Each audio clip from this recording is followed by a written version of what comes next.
तो हेलो मेरे प्यारे विद्यार्थियों, मेरा नाम है मोहित शर्मा और मैं आपको पढ़ा रहा हूँ बायोलॉजी का फाउंडेशन कोर्स।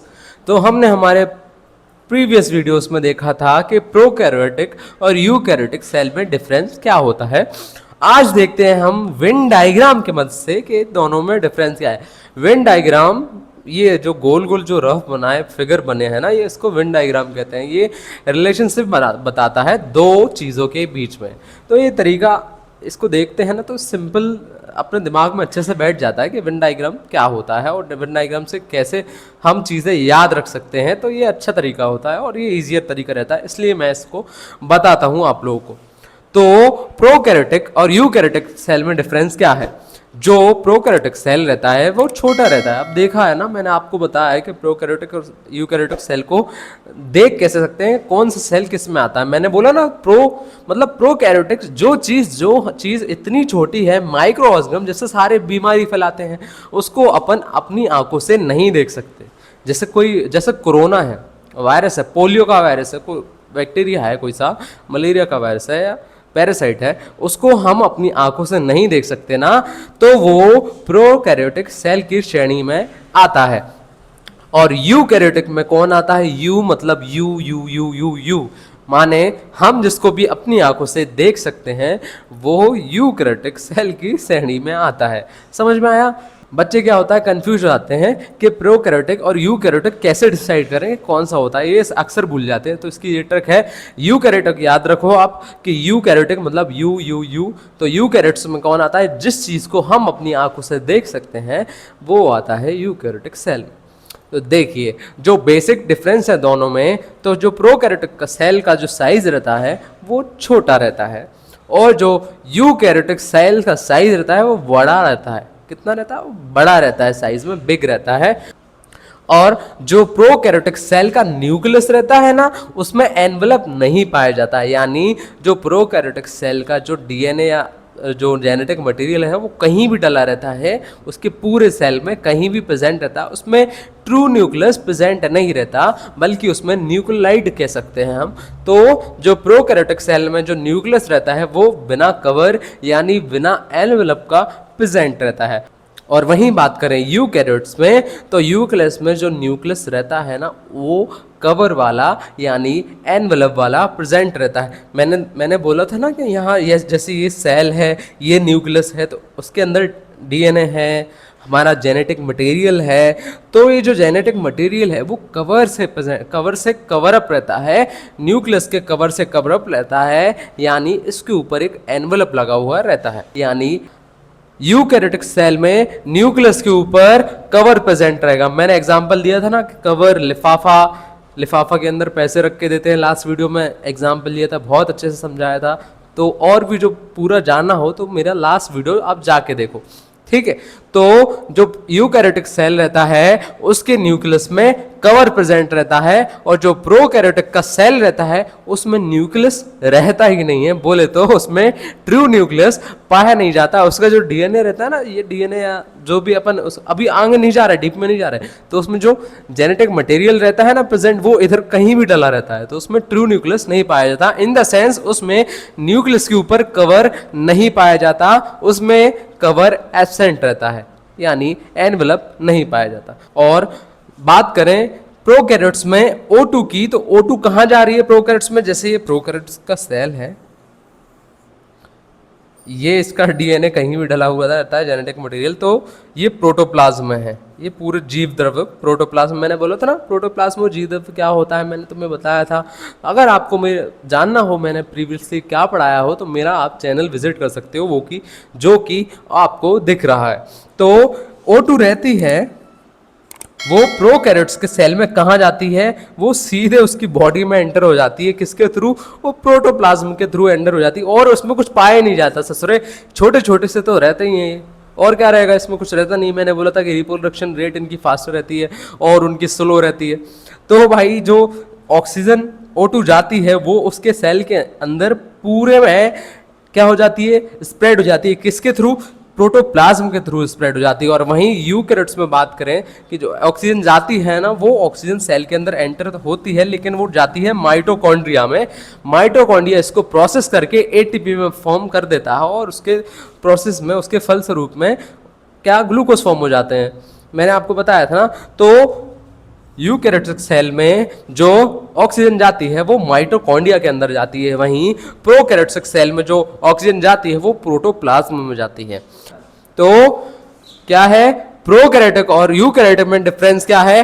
प्रोकैरियोटिक का सेल छोटा रहता है, यूकैरियोटिक का सेल बड़ा रहता है। प्रोकैरियोटिक में न्यूक्लियस के ऊपर एनवेलप नहीं पाया जाता, और ये कह सकते हैं कि हम हाँ न्यूक्लियस, ट्रू न्यूक्लियस पाया ही नहीं जाता। यूकैरियोटिक सेल में न्यूक्लियस के ऊपर एनवेलप पाया जाता है, यानी न्यूक्लियस के ऊपर कवर पाया जाता है। और जो प्रोकैरियोटिक सेल है उसमें ऑक्सीजन कहां जाती है? माइटोकॉन्ड्रिया में नहीं जाती, क्योंकि प्रोकैरियोटिक में माइटोकॉन्ड्रिया प्रेजेंट ही नहीं रहता, उसकी जगह उसमें प्रोटोप्लाज्म में ऑक्सीजन चली जाती है और सारे सेल में वो डिस्ट्रीब्यूट कर देता है। और वहीं यूकैरियोटिक में ऑक्सीजन कहां जाती है? माइटोकॉन्ड्रिया में जाती है। माइटोकॉन्ड्रिया से क्रैश साइकिल चलती है, एटीपी फॉर्म होती है, एटीपी से ग्लूकोज बनता है, और आगे आगे एनर्जी पूरे में पास हो जाती है। तो ये है क्या यूकैरियोटिक और प्रोकैरियोटिक में डिफरेंस। और यहां देख लेते हैं हम कॉमन, ये जो बीच की मिडिल लाइन दिख रही है ना, ये एरो है, ये कॉमन चीजें। सीलिया और फ्लैजिला दोनों में पाई जाएंगी। भाई कुछ खाना पीना, इधर से कुछ लेना है, सप्लीमेंट्स लेने हैं, न्यूट्रिएंट्स लेना है, तो ये सीलिया ऐसे ऐसे हेयर लाइक स्ट्रक्चर हो गए, और फ्लैजिला जैसे स्पर्म में फ्लैजिला मिलता है, तो और ये सीलिया हर चीज हर सेल में मिलता है, प्लांट्स के सेल को छोड़ के एनिमल्स में मिलता है। तो सीलिया फ्लैजिला दोनों में कॉमन रहेंगे। डीएनए दोनों के अंदर पाया जाएगा। डीएनए यानी इसके अंदर तो आरएनए पाया जाएगा, लेकिन डीएनए क्या रहता है? जेनेटिक मटेरियल को बोलते हैं। तो आगे समझेंगे हम क्या होता है डीएनए, बहुत अच्छे से समझेंगे। तो दोनों में कॉमन डीएनए पाया जाता है। मेम्ब्रेन दोनों के ऊपर पाई जाती है। मेम्ब्रेन दिख रही है, मैंने बताया था इसके अंदर कौन सी मेम्ब्रेन, इसके अंदर कौन सी मेम्ब्रेन, तो मेम्ब्रेन दोनों के अंदर पाई जाएगी। और राइबोसोम जो प्रोटीन फैक्ट्री होता है, प्रोटीन फैक्ट्री होता है, वो दोनों के अंदर पाया जाएगा। फर्क इतना रहेगा कि इसके अंदर 70S पाया जाएगा और इसके अंदर 80S पाया जाएगा। 70S और 80S क्या है वो मेरे ओल्ड वीडियोस में है, वो जानने के लिए पुराने वीडियोस देख सकते हैं आप। समझ में आया? मैं लिख के बता देता हूं। देखो अब हमने क्या करा है, हमने सारी चीज एक साथ रख दी है। अब पहले क्या हो रहा था, हम दाल और चावल अलग अलग खा रहे थे, अलग अलग खा रहे थे ना, अब उनको साथ में मिला के खिचड़ी बना के दाल चावल को खा लेते हैं। तो ये प्रोकैरियोटिक सेल हो गया, ये यूकैरियोटिक सेल हो गया। ये इसमें पाए जाते हैं, ये इसमें पाए जाता है। ये बोर्ड में दिख रहा होगा आपको, ये प्रोकैरियोटिक सेल है और ये यूकैरियोटिक सेल है। तो देखिए सीलिया और फ्लैजिला दोनों में ही पाए जाते हैं। सीलिया और फ्लैजिला प्रोकैरियोट्स में भी पाए जाते हैं, यूकैरियोट्स में भी पाए जाते हैं। लेकिन यूकैरियोट्स में सीलिया और फ्लैजिला केवल एनिमल के सेल में पाए जाते हैं। प्लांट्स के सेल में सीलिया और फ्लैजिला एब्सेंट रहते हैं। सीलिया फ्लैजिला क्या होता है? स्मॉल हेयर लाइक स्ट्रक्चर रहता है, ऐसे दिख रहा है। ये सीलिया है, ये छोटे छोटे बालों जैसे समान संरचना दिख रही है ना, स्ट्रक्चर दिख रहा है ना, ये क्या थोड़ा सा अवशोषण फीडिंग में मदद करते हैं। जैसे कोई न्यूट्रिएंट जा रहा है आसपास से, तो वो जो सेल है उस न्यूट्रिएंट्स को अपना तरफ खींच ले, अपने में फीडिंग कर ले, अवशोषण कर ले, तो ये सीलिया रहते हैं। और ये जो बड़ा हो गया फ्लैजिला, ये चलने फिरने के लिए मदद करता है। तो सीलिया फ्लैजिला दोनों में ही पाए जाते हैं। अब देखिए सेल मेम्ब्रेन, तो सेल मेम्ब्रेन दोनों में ही पाई जाती है। क्यों भाई? हमने एग्जाम्पल के रूप में समझा था ना कि हम सब्जी लेने जा रहे हैं, सब्जी वाले ने सब्जी दी है, तो एक पॉलिथीन के अंदर, एक झिल्ली के अंदर, एक थैली के अंदर रख के दी है ना, तो थैली सब्जी तो वही है, मतलब सब्जियां ये क्या है? ये सब्जियां हैं, ये सारे सेल के अंदर के ऑर्गेनल सब्जियां हैं। तो सब्जियां किस में रख के दे रहा है? वो पॉलिथीन में रख के दे रहा है ना। तो वैसे ही दोनों में सेल मेम्ब्रेन पाई जाती है। लेकिन एक और वॉल पाई जाती है जिसको सेल वॉल कहते हैं। तो यूकैरियोटिक सेल में सेल वॉल पाई जाती है, किसमें? प्लांट्स में पाई जाती है, प्लांट्स के सेल में पाई जाती है। और यहाँ भी प्रोकैरियोटिक सेल में भी सेल वॉल पाई जाती है, यानी सेल वॉल दोनों में ही पाई जाती है। बस फर्क इतना है कि यूकैरियोट्स में सेल वॉल प्लांट्स में पाई जाती है, एनिमल्स के सेल में नहीं पाई जाती। अब देखिए राइबोसोम, राइबोसोम तो दोनों में पाया जाएगा। क्यों? क्योंकि भाई दोनों को ही प्रोटीन की ज़रूरत है अपना फंक्शन करने के लिए, चलने फिरने के लिए, या फिर कुछ और भी जो ऑर्गेनल है उनको फंक्शन करवाने के लिए। तो राइबोसोम दोनों में ही पाया जाएगा। ये देखिए राइबोसोम दोनों में ही पाया जाएगा। बस क्या रहेगा, इसकी साइज में अंतर रहेगा, किसी में छोटा राइबोसोम और किसी में बड़ा राइबोसोम। अपने दिमाग से हिसाब लगाओ, छोटा और बड़ा किस में पाया जाएगा? जाहिर सी बात है, कोई चीज़ छोटी है तो उसमें छोटी चीज़ पाई जाएगी, कोई चीज़ बड़ी है तो उसमें बड़ी चीज़ पाई जाएगी। यूकैरियोटिक सेल बड़ा है, प्रोकैरियोटिक सेल छोटा है। तो प्रोकैरियोटिक में 70S राइबोसोम पाया जाएगा और यूकैरियोट्स में 80S राइबोसोम पाया जाएगा। मैंने बताया था ना S क्या होता है, S होता है सेडिमेंटेशन कोफिशिएंट। इसके बारे में तुम्हें और अच्छे से पढ़ाई करनी हो तो मेरे प्रीवियस वीडियो देख लीजिए जाके। अब देखिए इसमें क्या रहता है, प्रोकैरियोट्स में न्यूक्लियस विदाउट कवर का रहता है। जैसे मैंने अभी बताया ना थोड़ी देर पहले, वेन डायग्राम में न्यूक्लियस विदाउट कवर का रहता है। तो प्रोकैरियोट सेल में न्यूक्लियस प्रेजेंट नहीं रहता है, वो ट्रू न्यूक्लियस माना नहीं जाता है, वो विदाउट कवर का रहता है, विदाउट एनवेलप का रहता है। वहीं यूकैरियोटिक सेल में न्यूक्लियस तो प्रेजेंट रहता है और वो कवर का प्रेजेंट रहता है। कवर के अंदर हमारे क्या डीएनए मटेरियल प्रेजेंट रहता है, ठीक है। और यूकैरियोटिक सेल में वैक्यूल्स प्रेजेंट रहते हैं। क्या रहता है यूकैरियोटिक सेल में? यूकैरियोटिक सेल में वैक्यूल प्रेजेंट रहता है। मैंने बोला था ना वैक्यूल प्रेजेंट रहता है वाटर को स्टोर करने के लिए। तो यूकैरियोटिक सेल में वैक्यूल प्रेजेंट रहता है वाटर के स्टोरेज के लिए, और प्रोकैरियोटिक सेल में वैक्यूल एब्सेंट रहता है, वैक्यूल प्रेजेंट नहीं रहता है। अब देखिए इसमें क्या रहता है, प्रोकैरियोटिक में आरएनए प्रेजेंट रहता है, जो कि हमारे में क्या डीएनए प्रेजेंट रहता है। डीएनए मैंने आपको बताया था ना कि हमारा जेनेटिक मटेरियल डीएनए के अंदर स्टोर रहता है।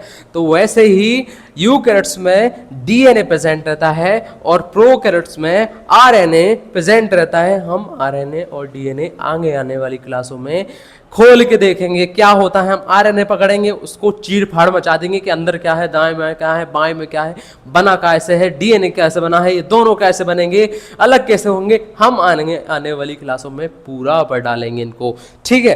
तो प्रोकैरियोट्स में और प्रोटोप्लाज्म प्रेजेंट रहता है और यूकैरियोट्स में भी प्रोटोप्लाज्म प्रेजेंट रहता है। ये देखिए ये प्रोटोप्लाज्म दोनों में प्रेजेंट रहता है, ठीक है। और क्लोरोप्लास्ट भी दोनों में प्रेजेंट रहता है, इसमें भी क्लोरोप्लास्ट प्रेजेंट रहता है। क्लोरोप्लास्ट का काम क्या है? खाना। क्लोरोप्लास्ट की वजह से खाना बनता है ना। तो भाई प्रोकैरियोटिक सेल है जो बैक्टीरिया वायरस है, उसको भी खाने की जरूरत है ना। तो खाना किसकी मदद से बनाएगा? क्लोरोप्लास्ट की मदद से बनाएगा। तो यूकैरियोटिक सेल में भी क्लोरोप्लास्ट की जरूरत रहती है, लेकिन किसमें? प्लांट्स के सेल में जरूरत रहती है। प्लांट्स खाना कैसे बनाएंगे? प्लांट्स खाना किसकी मदद से बनाते हैं? क्लोरोप्लास्ट की मदद से बनाते हैं। मैंने प्लास्टिड पढ़ाया था, प्लास्टिड के अंदर क्लोरोप्लास्ट मिला था हमें। तो यूकैरियोट्स के अंदर क्लोरोप्लास्ट पाया जाता है। समझ में आया? एक बार और देख लेते हैं। देखिए प्रोकैरियोटिक सेल में सीलिया और फ्लैजिला पाए जाते हैं, क्योंकि भाई किसी चीज़ का अवशोषण करना है, उन्हें खाना खाना है, फीडिंग करनी है, कहीं से आसपास कोई न्यूट्रिएंट जा रहा है उसको अपनी बॉडी में खींचना है, तो वो कैसे खींचेगा प्रोकैरियोटिक सेल? वो सीलिया और फ्लैजिला से खींचेगा। ये सीलिया हो गई, इससे खाना खींच लेगा अपने अंदर, और फ्लैजिला से वो मूव कर जाएगा, आगे बढ़ जाएगा। उसके ऊपर क्या पाई जाती है? सेल मेम्ब्रेन पाई जाती है प्रोकैरियोटिक के ऊपर। ये दिख रहा है, ये सेल मेम्ब्रेन ये बनी हुई है, ये सेल मेम्ब्रेन पाई जाती है प्रोकैरियोट्स के ऊपर, और सेल वॉल पाई जाती है प्रोकैरियोट्स में। ये दिख रहा है, ये डबल, ये दूसरी मेम्ब्रेन बनी है, एक और ये बनी है ना, इसको सेल मेम्ब्रेन बोलते हैं। तो प्रोकैरियोट्स में सेल मेम्ब्रेन पाई जाएगी और इनमें राइबोसोम पाया जाएगा। राइबोसोम यानी प्रोटीन फैक्ट्री, प्रोटीन बनाने वाला कारखाना। किसमें? प्रोकैरियोट सेल में। कौन सा पाया जाएगा? 70S वाला पाया जाएगा, छोटा वाला पाया जाएगा। और इसमें न्यूक्लियस विदाउट एनवेलप के पाया जाएगा, उसमें कवर मौजूद नहीं रहेगा। और इसमें क्या रहेगा? प्रोकैरियोट सेल में आरएनए डला रहता है, डीएनए नहीं रहता। प्रोकैरियोटिक सेल के अंदर आरएनए मौजूद होता है। और यहाँ क्या होता है? प्रोटोप्लाज्म प्रेजेंट रहता है। किसमें? प्रोकैरियोटिक सेल में प्रोटोप्लाज्म प्रेजेंट रहता है। क्यों भाई? प्रोटोप्लाज्म क्या करता है? सेल को सूखने से बचाता है ना। तो भाई ये पूरा का पूरा ये छोटा सा बैक्टीरिया है, ये वायरस बैक्टीरिया, तो इसको सूखने से बचाना है। तो इसके अंदर ये ग्रीन कलर का दिख रहा है ना, तो ये क्या है? वो प्रोटोप्लाज्म है। और ये जो वॉयलेट सा कलर का दिख रहा है ना, ये इसका आरएनए मटेरियल है। ये जो वॉलेट कलर का दिख रहा है ना, तो ये इसका आरएनए मटेरियल है, यानी इसका जेनेटिक मटेरियल। ये पूरी बॉडी में, इसके पूरे सेल में कहीं भी डला रहता है। हमारा डीएनए कहाँ डला रहता है? हमारा डीएनए न्यूक्लियस के अंदर रहता है ना, तो वो हमारा जेनेटिक मटेरियल कहलाता है डीएनए। तो इसका डीएनए कहीं भी सेल के अंदर डला रहता है, यानी वो किसमें, कवर के अंदर बंद नहीं रहता है, वो उधर उधर पैर पसारते रहता है। ठीक है, और इसमें क्या रहता है, क्लोरोप्लास्ट प्रेजेंट रहता है। क्यों भाई? इसको खाना बनाना है ना, इसको सेल को भाई, ये वाले प्रोकैरियोट को कभी खाना नहीं मिला तो बेचारा कैसे जिंदा रहेगा, तो इसके अंदर क्लोरोप्लास्ट प्रेजेंट रहता है जिससे वो खाना बना पाए। अब देखिए यूकैरियोटिक सेल, यूकैरियोटिक सेल में भी सीलिया और फ्लैजिला प्रेजेंट रहते हैं, लेकिन किसमें? ओनली इन एनिमल सेल में प्रेजेंट रहते हैं। क्यों प्रेजेंट रहते हैं भाई? एनिमल सेल जैसे अपन है, अपने आसपास भी, सेल के आसपास भी न्यूट्रिएंट्स जा रहे हैं तो वो पकड़ेगा, उनको अंदर लेगा, समझ रहे हो? तो इसलिए सीलिया और फ्लैजिला प्रेजेंट रहता है। और देखा होगा अपना स्वेट, पसीना किसके थ्रू अपने सेल से बाहर आता है? तो सीलिया के थ्रू ही सेल्स के बाहर आ जाता है। देखा होगा एकदम से पसीना पसीना हो जाते हैं अपन, तो सीलिया और फ्लैजिला यूकैरियोटिक सेल्स में प्रेजेंट रहते हैं। और वहीं बात करें सेल वॉल की, सेल वॉल भी यूकैरियोटिक सेल में प्रेजेंट रहती है, लेकिन किस में? प्लांट सेल में प्रेजेंट रहती है सेल वॉल, एनिमल सेल में एब्सेंट रहती है। और इसमें क्या रहता है? माइटोकॉन्ड्रिया प्रेजेंट रहता है। माइटोकॉन्ड्रिया क्यों भाई? माइटोकॉन्ड्रिया एनर्जी बनाने के लिए, हम हमारा थोड़ी ना ये सिंगल सेल ऑर्गेनल है कि इसमें कोई प्रेजेंट ना हो और इधर उधर चल रहे हैं। हमारे में तो बहुत सारे सेल हैं, लाखों सेल हैं, करोड़ों सेल हैं। तो भाई हमारा सेल वहीं मौजूद रहता है, हमारे टिश्यू के अंदर ही सिचुएटेड रहता है। तो हमारे सेल को एनर्जी की जरूरत रहती है, तो माइटोकॉन्ड्रिया बना के देता है। प्रोकैरियोटिक सेल में माइटोकॉन्ड्रिया एब्सेंट रहता है, प्रेजेंट नहीं रहता। हाँ, हमारे सेल में माइटोकॉन्ड्रिया, यानी यूकैरियोटिक सेल में माइटोकॉन्ड्रिया प्रेजेंट रहता है। और क्या रहता है? गोल्जी बॉडी प्रेजेंट रहती है। गोल्जी बॉडी क्या करती है? ऊर्जा का परिवहन करती है। तो माइटोकॉन्ड्रिया से क्या होगा? माइटोकॉन्ड्रिया प्रेजेंट है तो भाई उसने ऊर्जा बना दिया, तो ऊर्जा तो कहीं ना कहीं तो जाएगा ना, ऊर्जा कहीं ना कहीं तो जाएगी ना। तो गोल्जी बॉडी उस ऊर्जा को लेके दूसरे सेल ऑर्गेनल तक पहुंचा देता है। इसके बाद क्या रहता है? हमारे सेल्स में, यानी यूकैरियोटिक सेल्स में एटीएस राइबोसोम प्रेजेंट रहता है। प्रोटीन की तो ज़रूरत रहेगी ना किसी भी ऑर्गेनल को काम करने के लिए, तो प्रोटीन राइबोसोम बनाता है, लेकिन राइबोसोम एटीएस टाइप का रहता है, बड़ा वाला रहता है in comparison of prokaryotic cell, क्योंकि उसमें 70S था, तो हम बड़े हैं तो हमें प्रोटीन की आवश्यकता ज़्यादा है काम करने के लिए, तो राइबोसोम बड़ा यानी एटीएस रहता है। और हम में क्या? वैक्यूल्स पाया जाता है। क्यों? क्योंकि भाई सेल में एनर्जी के लिए पानी ज़रूरत है ना, थोड़ा सा काम करने के लिए, पानी स्टोर करने के लिए ऐसा स्टोरेज होना चाहिए ना कि भाई सेल को फंक्शन करने के लिए पानी की ज़रूरत है। तो हमारे में क्या रहता है? सेल में वैक्यूल्स प्रेजेंट रहता है। वैक्यूल्स में प्रोकैरियोटिक में एब्सेंट रहता है। और जो हमारा न्यूक्लियस रहता है, यानी यूकैरियोटिक सेल का न्यूक्लियस रहता है, वो कवर से कवर्ड रहता है, यानी वो एनवेलप से बंद रहता है। जैसे ये आपको दिख रहा है, ये न्यूक्लियस है, ये न्यूक्लियस में क्या? कवर लगा हुआ है। और प्रोकैरियोटिक में कवर नहीं लगा, तो उसका जेनेटिक मटेरियल इधर उधर फैल रहा है। हमारा जेनेटिक मटेरियल बड़ी साफ सुथरी तरीके से इसके अंदर बंद हुआ है। ठीक है। और यूकैरियोट्स में डीएनए पाया जाता है। डीएनए का फुल फॉर्म क्या होता है बताओ? Deoxyribonucleic acid. क्या होता है डीएनए का form? Deoxyribonucleic acid. तो यूकैरियोटिक सेल में डीएनए प्रेजेंट रहता है, आरएनए नहीं रहता। समझ रहे हो? आरएनए भी रहता है बबुओं, आरएनए भी रहता है। हम आगे जाके समझेंगे हमारा आरएनए करता क्या है, समझ रहे हो? ठीक है। तो हमारे यानी यूकैरियोटिक सेल में डीएनए प्रेजेंट रहता है और क्लोरोप्लास्ट प्रेजेंट रहता है। किसमें? यूकैरियोटिक सेल में, यानी किसमें? ओनली इन प्लांट्स में प्रेजेंट रहता है। क्लोरोप्लास्ट ओनली इन प्लांट्स में प्रेजेंट रहता है। क्यों भाई? प्लांट को खाना बनाना था है ना, खाना बनाना उनको थोड़ी ना कोई बना के दे देता है कि कोई चौथा तीसरा आ जाता होगा कि खाना बना के दे। हमें क्या होता है भाई, हमारा कोई और इंसान खाना बनाता है, या हम अपने हाथों से खाना बनाते हैं ना, कोई दूसरी चीज़ ही खाते हैं ना, जैसे सब्जियां हो गई, कुछ और हो गया, तो वो ही खाते हैं ना अपन। तो वो प्लांट्स का तो ऐसा नहीं है ना कि कोई उनको दे दे, तो उनको खुद ही खाना बनाना पड़ता है। तो वो क्लोरोप्लास्ट की मदद से खाना बनाते हैं। और यूकैरियोटिक सेल में क्या रहता है, प्रोटोप्लाज्म प्रेजेंट रहता है। मैंने प्रोटोप्लाज्म का बताया था ना क्या होता है, प्रोटोप्लाज्म को हिंदी में क्या होता है, जीव द्रव्य। मैंने बोला था तो इसमें 10% की कमी आ गई तो इंसान ऊपर सटक लेगा।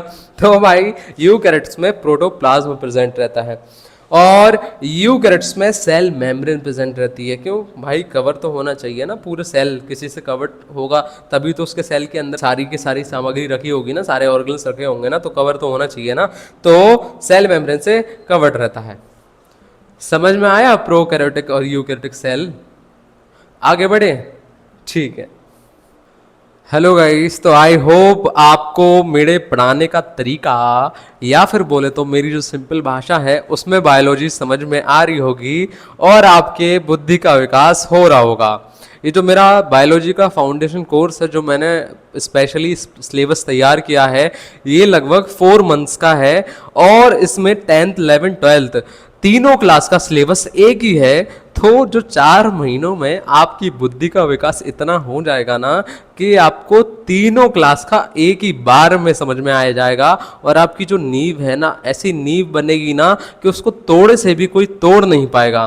तो ये जो वीडियो है ना, ये सारे अपने मित्रों में फॉरवर्ड कर दीजिए, शेयर कर दीजिए, ताकि उनको भी बायोलॉजी समझ में आ जाए कि इतनी आसान भी हो सकती है बायोलॉजी।